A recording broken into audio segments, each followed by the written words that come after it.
Friends, સ્વાગત છે તમારું મારી કુકિંગ ચેનલમાં। આજે આપણે બનાવવાના છીએ લાલ મરચાંના એકદમ ક્રિસ્પી અને ટેસ્ટી ભજીયા। તો રેસીપી બનાવવાનું સ્ટાર્ટ કરીએ। સૌથી પહેલાં આપણે લઈશું લાલ મરચાં। લાલ મરચાંને સરસ રીતે ધોઈને સાફ કરી લેવાના છે। આ રીતે મરચાંના ઉપરના ભાગને પહેલાં કાપી લેવાનો છે। ત્યાર પછી મરચાંના બે ભાગ કરીને તેમાંથી બી અને તીખાશવાળો બધો ભાગ કાઢી લેવાનો છે। આ રીતે બધા મરચાંને સાફ કરી લેવાના છે।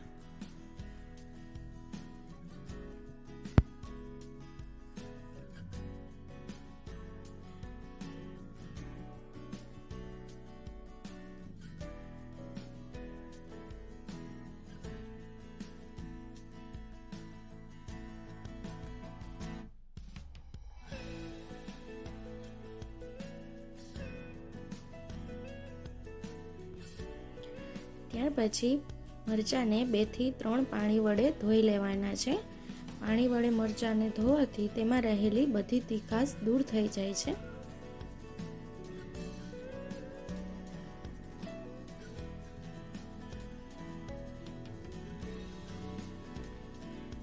હવે આપણે 4 લીંબુ લઈશું। લીંબુના રસને મરચાંમાં એડ કરી દેવાનો છે। ભજીયામાં લીંબુનું પ્રમાણ વધારે રાખવાથી મરચાંની તીખાશ દૂર થઈ જાય છે।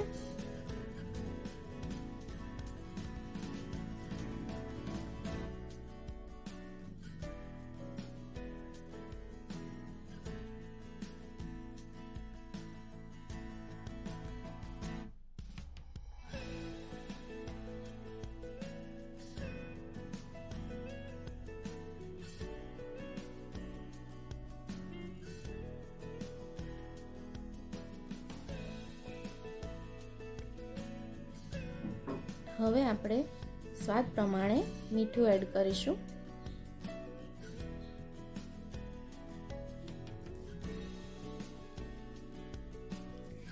લીંબુ અને મીઠું નાખ્યા પછી મરચાંને બરાબર મિક્સ કરી લેશું।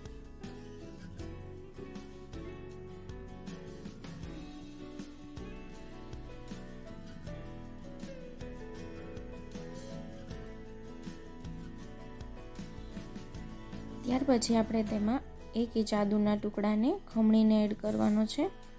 જો તમને આદુના ટુકડા પસંદ હોય તો તમે નાના નાના ટુકડા કરીને પણ તેમાં એડ કરી શકો છો।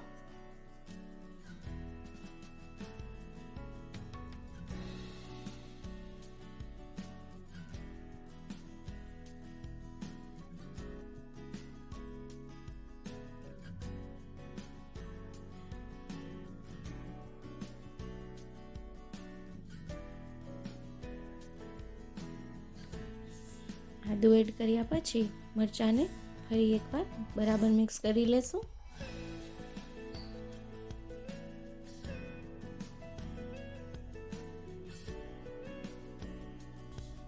હવે આપણે મરચાંમાં પહેલાં 2 થી 3 ચમચી જેટલો ચણાનો લોટ એડ કરીશું। લોટ એકસાથે નથી નાખી દેવાનો, ધીરે ધીરે કરીને લોટ એડ કરતું જવાનું છે અને હાથેથી મિક્સ કરતું જવાનું છે।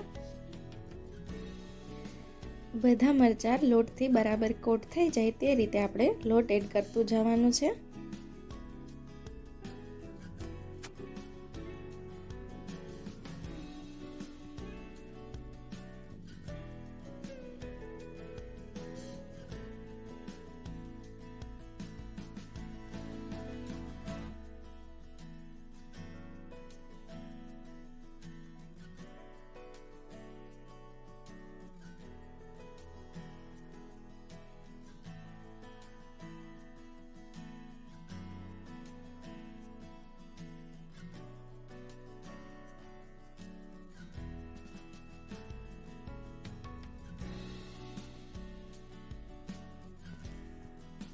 આ રીતે મરચાં પર બરાબર લોટ કોટ થઈ જવો જોઈએ। આ રીતે લોટ એડ કરવાથી આપણા મરચાં એકદમ ક્રિસ્પી થશે। તમે જોઈ શકો છો આ રીતે મરચાં પર લોટ કોટ થઈ ગયો છે।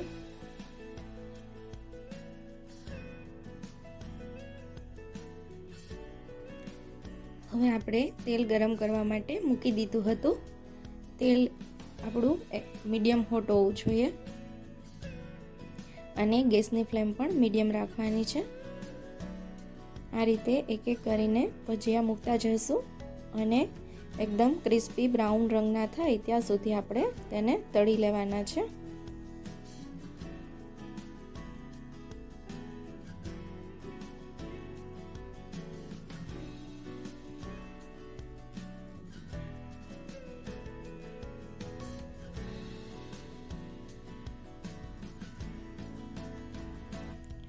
આ રીતે ભજીયા બનાવવાથી નાના બાળકો પણ આ ભજીયાને ખાઈ શકે છે, કેમ કે લીંબુનું પ્રમાણ આપણે વધારે રાખ્યું હતું, તેનાથી તેમાં રહેલી તીખાશ ઘણી બધી ઓછી થઈ જાય છે. હવે આપણે ભજીયાને આ રીતે ફેરવી લેશું.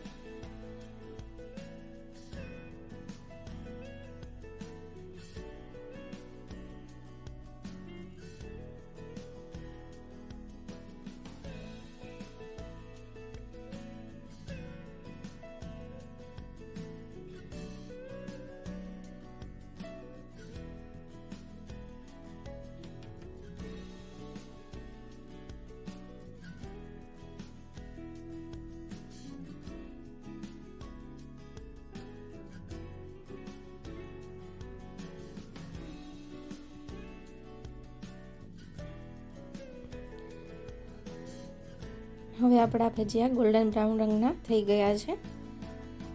હવે આપણે તેને પ્લેટમાં કાઢી લઈશું. આ રીતે નિતારીને કાઢી લેવાના.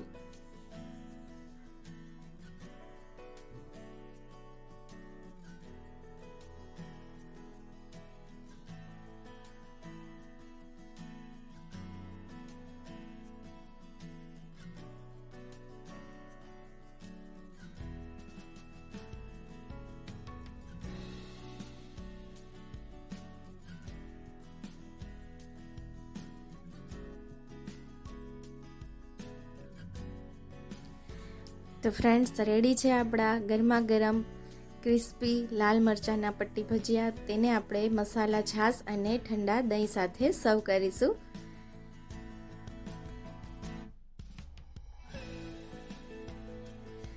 તો ફ્રેન્ડ્સ, આજની મારી રેસીપી તમને પસંદ આવી હોય તો મારી ચેનલને લાઈક કરજો, શેર કરજો અને મારી ચેનલને સબસ્ક્રાઈબ કરવાનું ભૂલતા નહીં.